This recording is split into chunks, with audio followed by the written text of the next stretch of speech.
Hello everyone, मैं Naeem Khan, assistant professor in geography, new professor academy YouTube channel पर आप सभी व्यूअर्स का बहुत बहुत स्वागत करता हूं। आज की इस वीडियो में हम आपके सामने हाजिर हुए हैं इन तीन इम्पोर्टेंट इश्यूज़ पे बात करने के लिए, जिसमें कि सबसे इम्पोर्टेंट इशू ये है कि अभी तक आंसर की क्यों नहीं आई है और आखिर आंसर की कब तक आ सकती है, आखिर आयोग में, कमीशन में क्या चल रहा है और इंटरव्यू कट ऑफ एडवर्टीजमेंट 50 से कम रहेगी या ज़्यादा या अधिक। इन 3-4 इशू पे हम बात करेंगे। मैंने पोस्ट भी डाला था तो उस पर बहुत सारे लोगों ने क्वेरी और क्वेश्चंस पूछे और उससे पहले भी जो वीडियोस थी उन वीडियोस पर बहुत सारे व्यूअर्स कमेंट लिख रहे थे, जिनमें कि उनकी क्योरीज में और सवाल में ये 2-3 क्वेश्चंस प्रोमिनेंट थे। तो इन्हीं पर हम डिटेल से बात करेंगे। वीडियो को आखिर तक देखें। मैं आप सभी एक्सपेरेंट्स की मानसिक स्थिति और हालात को अच्छे से समझ सकता हूँ, क्योंकि मैं भी इसी जर्नी से गुजरा हूँ। मैंने भी ये सारे उतार चढ़ाव लाइफ के देखे हैं जो एक कम्पिटिटिव स्टूडेंट और कैंडिडेट अपनी लाइफ में फेस करता है। जैसा कि आप जानते हैं कि सेंस ऑफ फियर और अनसर्टेनिटी कम्पिटिटिव एग्ज़ाम का इंटीग्रल पार्ट बन चुका है। एग्ज़ाम सक्सेसफुल फिनिश होने के बाद सबसे ज़्यादा बेसब्री से आंसर की का इंतज़ार रहता है और उसके बाद में इंटरव्यू कट ऑफ क्या रहेगी, ये कौतूहल आखिर तक बना रहता है। सबसे पहले हम इंटरव्यू कट ऑफ के ऊपर बात करेंगे। सबसे ज़्यादा जो क्वेश्चंस हमारे पास आए हैं वो इंटरव्यू कट ऑफ से रिलेटेड हैं, जबकि डिफरेंट सब्जेक्ट्स में एक्सपेक्टेड कट ऑफ क्या रहने वाली है इसके ऊपर मैंने डिटेल्ड वीडियो बनाई है और अब चैनल पे आपको मिल जाएगी। लेकिन उस वीडियो का लिंक मैं इस वीडियो के डिस्क्रिप्शन बॉक्स में शेयर कर दूंगा, उसके बाद में आप उसको भी देख सकते हैं। बहुत सारे लोगों का ये कहना है कि एडवर्टीजमेंट 51 की कट ऑफ बहुत हाई रहने वाली है, जैसे कि 75 या 70 क्वेश्चन के आसपास। उनका ये तर्क है कि एडवर्टीजमेंट 51 में सीट्स काफ़ी कम हैं, एडवर्टीजमेंट 50 के मुकाबले आधे के आसपास, तो कट ऑफ हाई जाने के चांसेस हैं। उनका तर्क अपनी जगह पर ठीक है, जबकि दूसरी तरफ दूसरे पक्ष के जो लोग हैं उनका ये मानना है कि एडवर्टीजमेंट 51 की कट ऑफ ज़्यादा नहीं जाएगी। उनके पीछे भी बहुत सारे तर्क हैं। एडवर्टीजमेंट 51 में डिफरेंट सब्जेक्ट में क्या कट ऑफ रहने वाली है, इसको हम ज्योग्राफी के एग्जाम्पल से समझेंगे। पिछले तीनों एडवर्टीजमेंट का डेटा मेरे पास है, क्योंकि हर एक सब्जेक्ट का डिटेल स्टडी करना और डिस्कस करना ये छोटी सी वीडियो में पॉसिबल नहीं है। तो आप यहाँ पे देख पाएंगे कि एडवर्टीजमेंट 46 में टोटल जो सीट्स थी वो 102 थी और इंटरव्यू के लिए कट ऑफ जो यूआर और ओबीसी कैटेगरी में थी वो 141 नंबर थी, जबकि एससी कैटेगरी में 137 कट ऑफ थी। इसके बाद अगला एडवर्टीजमेंट आया 47, उसमें सीटें घटकर रहीं 48। मतलब 102 के मुकाबले में अगर हम देखें तो आधे से भी कम सीट्स थीं। लेकिन आप देखेंगे कि कट ऑफ यूआर कैटेगरी में 140 कट ऑफ थी, 140 पॉइंट समथिंग थी, तो मैंने उसको पूरा लिख दिया। और ओबीसी कैटेगरी में भी 140 थी, जबकि एससी कैटेगरी में 129 थी। तो यहाँ आपको देख के हैरानी होगी कि सीटें आधी से भी कम होने के बाद भी कट ऑफ में कोई ज़्यादा बढ़ोतरी नहीं देखी गई। आप देखें कि 141 से कट ऑफ 140 हो गई और इवन एससी कैटेगरी में तो 137 से कट ऑफ 129 हो गई। एससी कैटेगरी में लगभग 8 नंबर का डिफरेंस हमें देखने को मिला, जबकि नंबर ऑफ सीट्स आधी थी। तो ये जो तर्क था बहुत सारे लोगों का कि सीट्स कम हैं इसलिए कट ऑफ ज़्यादा जाएगी, तो ये तर्क तो यहीं पे कट जाता है कि सीटें कम होने का मतलब ये नहीं होता कि कट ऑफ ज़्यादा जाएगी, उसमें और फैक्टर्स भी काम करते हैं। लेकिन जैसा आपको मालूम होगा लगभग 40% से आसपास लोग एग्ज़ाम में एब्सेंट रहे हैं और टोटल 90,000 लोगों ने फ़ी पे की थी और फॉर्म सबमिट किया था। तो ये मान के चलिए कि 1910 सीट पर लगभग 50,000 लोगों ने एग्ज़ाम दिया है। आइए हम देखते हैं कि एडवर्टीजमेंट 50 का सिनेरियो क्या था। ज्योग्राफी सब्जेक्ट में ही एडवर्टीजमेंट 50 में 142 सीट थी अभी तक की हाईएस्ट। और आप देखें कि यूआर कैटेगरी में ईडब्ल्यूएस कैटेगरी में और ओबीसी कैटेगरी में 133 नंबर कट ऑफ थी इंटरव्यू के लिए, और एससी कैटेगरी में 121 कट ऑफ थी इंटरव्यू के लिए। हाँ, आप देखेंगे कि यूआर और ओबीसी कैटेगरी में लगभग 7 नंबर की गिरावट देखी गई कट ऑफ में, जबकि एससी कैटेगरी में लगभग 8 नंबर की गिरावट रिकॉर्ड की गई। इसके पीछे दो रीज़न थे कि एक तो नंबर ऑफ सीट्स ज़्यादा थी एडवर्टीजमेंट 50 में, और दूसरा पेपर का लेवल डिफ़िकल्ट था। अगर हम इसको रैंक करें कि एडवर्टीजमेंट 46 का पेपर इजी था, और मैं मानूंगा एडवर्टीजमेंट 47 का पेपर इजी से मॉडरेट के बीच में था, इसको डिफ़िकल्ट भी नहीं कह सकते और मॉडरेट भी नहीं, जबकि एडवर्टीजमेंट 50 का जो पेपर था वो मॉडरेट कैटेगरी में माना जाएगा। और मॉडरेट में कैटेगरी में होने के कारण और जीएस का सेक्शन डिफ़िकल्ट होने के कारण और सीटें ज़्यादा होने की वजह से कट ऑफ में गिरावट दर्ज देखी गई। अगर हम अब एडवर्टीजमेंट का सिनेरियो देखें 51 का जो एग्ज़ाम आपका हुआ है, तो जहाँ तक कि मैंने सारे पेपर्स देखे हैं पुराने भी और अभी भी, जो जीएस के चारों सेक्शन आपके रहे 16 अप्रैल की दोनों मीटिंग और 17 अप्रैल की दोनों मीटिंग, उन चारों मीटिंग में जीएस का जो आपका सेक्शन था अब तक का सबसे डिफ़िकल्ट था। इसमें कम से कम 4 से 5 नंबर का डिफरेंस ये जीएस का सेक्शन क्रिएट कर देगा। इसके साथ साथ जो डिफरेंट सब्जेक्ट के जो पेपर्स थे वो भी थोड़े पहले से एनालिटिकल थे, थोड़ा डिफ़िकल्ट थे, तो 2 से 4 नंबर का डिफरेंस वहाँ भी क्रिएट हो सकता है। कुल मिला के मैं ब्रॉडली अगर कहूँ तो 6 नंबर से 10 नंबर के बीच का डिफरेंस पैदा कर देगा ये डिफ़िकल्टी लेवल सब्जेक्ट का और जीएस का मिला के। जबकि दूसरी तरफ नंबर ऑफ सीट्स कम होने की वजह से इतने ही नंबर का डिफरेंस लगभग कट ऑफ ऊपर बढ़ती, तो जो सीटें कम होने की वजह से कट ऑफ ऊपर बढ़ती और जो पेपर का डिफ़िकल्टी लेवल इंक्रीज होने से जो कट ऑफ नीचे आती, इन दोनों फैक्टर्स ने एक दूसरे को कैंसिल आउट कर दिया। और कुल मिला के नतीजे के तौर पे हम ये कह सकते हैं कि जिन जिन सब्जेक्ट में एडवर्टीजमेंट 50 में जो कट ऑफ रही थी इंटरव्यू के लिए, एडवर्टीजमेंट 51 में भी सीटें आधी होने के बाद भी लगभग उतनी ही कट ऑफ रहने के चांसेस हैं। अगर किसी कैंडिडेट का स्कोर यूआर, ईडब्ल्यूएस और ओबीसी कैटेगरी में 60 प्लस या 65 प्लस है तो उसे इंटरव्यू की तैयारी करनी चाहिए। जबकि ऐसी कैटेगरी में अगर किसी कैंडिडेट का स्कोर किसी भी सब्जेक्ट में अगर 60 से प्लस है तो उसे भी इंटरव्यू की तैयारी करनी चाहिए। ये सब्जेक्ट के अकॉर्डिंग थोड़ा वेरी कर सकता है, मैंने आपको एक रफ आइडिया दिया। कट ऑफ पर डिस्कस करने के बाद हम देखेंगे कि अब तक आंसर की क्यों नहीं आई और आखिर आंसर की कब तक आने के चांसेस हैं, इस वाले इशू पर हम बात करेंगे। सबसे पहले हम ये यहाँ पर समझने की कोशिश करेंगे कि बहुत सारे लोगों में डाउट है, कन्फ्यूज़न है कि शायद कमीशन आंसर की मंगाएगा, एक्सपर्ट से मांगेगा तब देगा। एक्चुअली जो क्वेश्चन एक्सपर्ट्स बनाते हैं, जो कमीशन जब क्वेश्चन फॉर्मुलेट करवाता है एक्सपर्ट से, तो वो सिर्फ एक्सपर्ट्स के लिए सिलेबस और इंस्ट्रक्शन सेंड करता है कि आपको इस सिलेबस से इतने क्वेश्चंस बनाने हैं और उनका डिफ़िकल्टी लेवल ये होना चाहिए, और कुछ इंस्ट्रक्शन देता है। उसके साथ साथ जब कोई एक्सपर्ट क्वेश्चन पेपर तैयार कर देता है तो उसके लिए उसी क्वेश्चन पेपर के साथ आंसर की भेजनी होती है। इसका एक्सपीरियंस मुझे भी है क्योंकि मेरे पास भी यूनिवर्सिटी से क्वेश्चन फॉर्मुलेट करने के लिए आते हैं, मैं भी क्वेश्चन पेपर सेट करता हूं। तो क्वेश्चन सेट करने के बाद आंसर की उसके साथ भेजनी होती है। तो एग्ज़ाम के समय, एग्ज़ाम के टाइम भी आयोग के पास या जो एजेंसी होती है उसके पास आंसर की मौजूद होती है। अगर आयोग चाहे तो सेम डे या उससे 2-3 दिन बाद भी आंसर की जारी कर सकता है। तो अगर हम हायर एजुकेशन के कॉन्टेक्स्ट में देखें एडवर्टीजमेंट 51 के, तो 16 और 17 में हमारा एग्ज़ाम हुआ तो 20 तक आंसर की आ जानी चाहिए थी।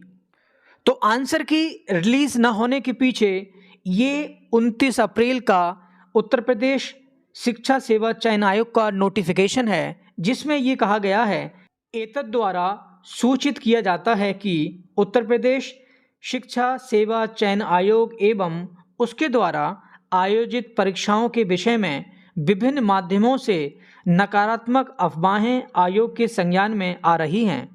इन अफवाहों के स्रोत, विषय, मंतव्य एवं प्रसार के तरीके की सुरक्षा एजेंसियों से तथ्यपरक जांच कराकर दोषियों के विरुद्ध विधिक कार्यवाही संस्थित कराने तथा अफवाहों पर त्वरित एवं प्रभावी नियंत्रण के लिए संलग्न प्रारूप में अफवाहों का विवरण ईमेल आईडी पर भेजने का कष्ट करें। ये जो नोटिफिकेशन है, ये नोटिफिकेशन आपकी आंसर की के आने में एक बहुत बड़ी बाधा है। इस नोटिफिकेशन का निस्तारण होने के बाद ही आंसर की आ सकती है।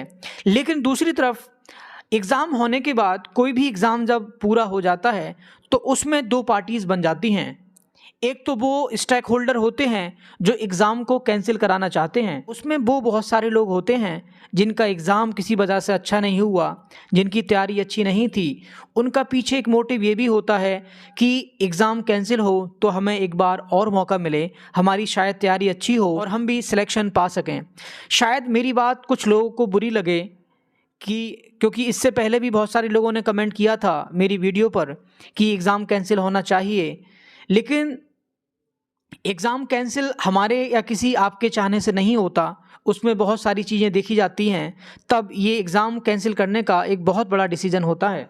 और दूसरी पार्टी इसमें वो होती है जो चाहती है कि जल्दी से आंसर की आए, उसके बाद इंटरव्यू के रिजल्ट आए और इंटरव्यू हमारे आगे हों और कुल मिला के सिलेक्शन की जो प्रक्रिया है वो आगे बढ़े और कुल मिला के हमारा जो भी कैपेबल है, जो भी एबल लोग हैं, उनका सिलेक्शन हो सके। तो बहुत सारे लोगों ने इस नोटिफिकेशन को आधार बनाया और उन्होंने ये अफवाहें और ज़्यादा गहरी हो गई कि इस नोटिफिकेशन के बाद पेपर कैंसिल हो सकता है। लेकिन आप सही से इसकी लैंग्वेज को पढ़ें और देखें, इसमें ये नहीं कहा गया है कि कोई इंक्वायरी बैठेगी, कोई कमेटी बैठेगी।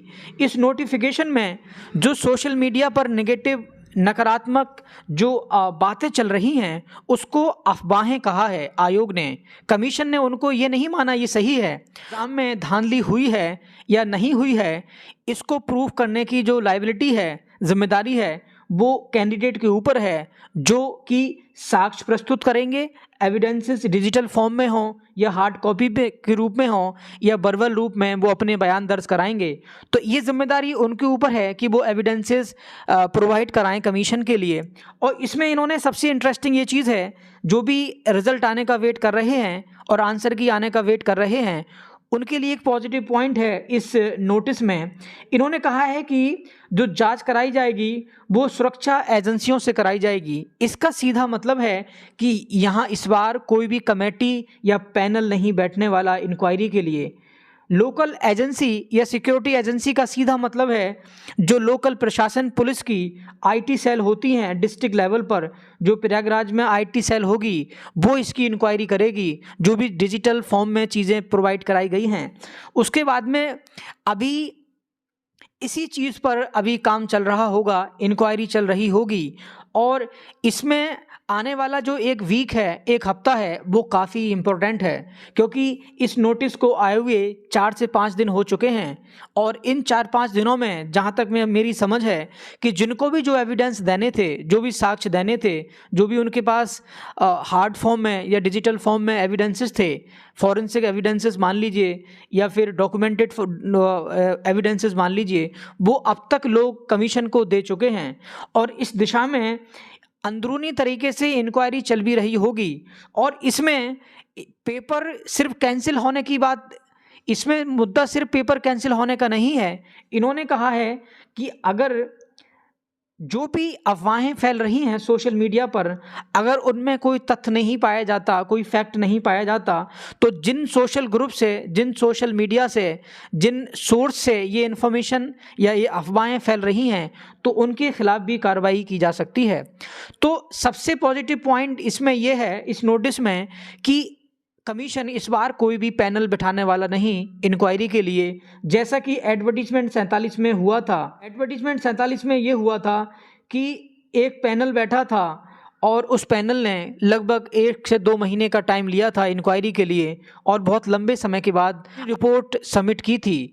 और उसके जो कमेटी के हेड थे वो रिटायर्ड जज थे। लेकिन इस केस में लोकल एजेंसियों के लिए जो जिम्मेदारी दी गई है इंक्वायरी की, तो ऐसे इश्यूज़ की इंक्वायरी करने में पुलिस को बहुत लंबा समय नहीं लगता। मुझे उम्मीद है कि 2 वीक के अंदर ये इंक्वायरी पूरी हो जानी चाहिए।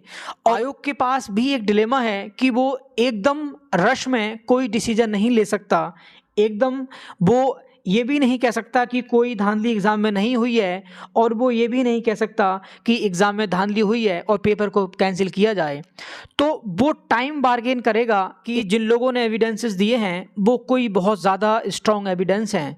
अगर वो प्राइमा फेसी बहुत ज़्यादा स्ट्रॉन्ग एविडेंस होते जिससे देखते ही ये मालूम पड़े कि एग्ज़ाम में धांधली हुई है, अगर ऐसा हुआ होता तो जैसे यूपी पुलिस का एग्ज़ाम कैंसिल हुआ था पेपर, ऐसे इसके बारे में भी अब तक कोई ना कोई नतीजा आ गया होता।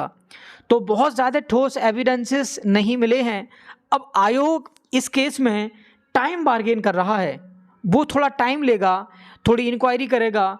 इंक्वायरी करने के 10 से 15 दिन के बाद में रिपोर्ट मांग के आईटी सेल से प्रयागराज की, और वो 1-2 हफ्ते के बाद एक नोटिफिकेशन जारी करेगा। इसी नोटिफिकेशन के तरह वो आंसर की का बेसब्री से इंतज़ार है। वो उन्हें अभी कुछ दिनों और इंतज़ार करना होगा, क्योंकि इमीडिएट 2-4 दिन के अंदर अभी आंसर की आने के कोई चांसेस नहीं हैं। ये जो कमीशन ने एक्नॉलेज किया है और एविडेंसेस कैंडिडेट से मांगे हैं एग्ज़ाम में धांधली से रिलेटेड, तो इसको थोड़ा समय लेना होगा, जिससे कि इस एग्ज़ाम की कंट्रोवर्सी से रिलेटेड कोई भी बड़ा प्रोटेस्ट या कोई भी बड़ा विरोध यूपी में ना हो। इसलिए कमीशन थोड़ा टाइम लेके इन एलिगेशन को रिजेक्ट करेगा। ऐसा मान सकते हैं कि आने वाले 10 से लेकर 20 दिन के बीच में आंसर की आने की संभावना है। तो जिनका एग्ज़ाम अच्छा हुआ है वो अपना टाइम ख़राब नहीं करें, अपनी पढ़ाई को बंद नहीं करें, मोटिवेटेड रहें और इंटरव्यू की तैयारी करते रहें। आपको बहुत लंबे समय इंतज़ार नहीं करना पड़ेगा आंसर की के लिए और रिज़ल्ट के लिए। उसके बाद में आपके लिए बहुत कम टाइम मिलेगा, तो इस टाइम का आप यूज़ करें, इस टाइम का मिसयूज़ ना करें, परेशान ना हो, डीमोटिवेटेड फील ना करें, लो फील ना करें। ये जो फैक्टर्स हैं वो आपके हाथ में नहीं हैं। इंक्वायरी होनी भी बहुत ज़रूरी है। अगर किसी एग्ज़ाम में एलिगेशन लगता है कि एग्ज़ाम में धांधली हुई है तो उसकी इंक्वायरी इंडिपेंडेंटली होनी भी चाहिए।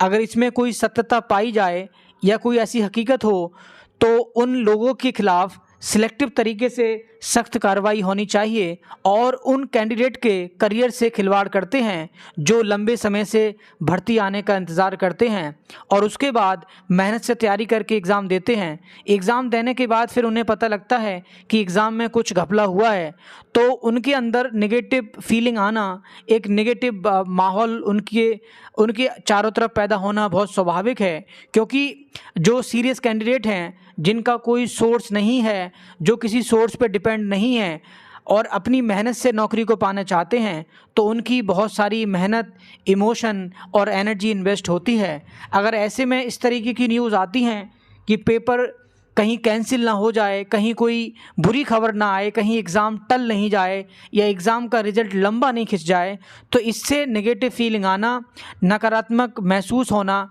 ये बहुत स्वाभाविक है। तो अपनी तैयारी को आप ख़राब ना होने दें। इस समय को यूज़ करें, पढ़ते रहें, इंटरव्यू की तैयारी करते रहें और बीच बीच में मैं वीडियो अपलोड करता रहूँगा। और अगर आपको कोई किसी स्पेशल टॉपिक पर वीडियोस चाहिए तो आप कमेंट बॉक्स में लिख सकते हैं।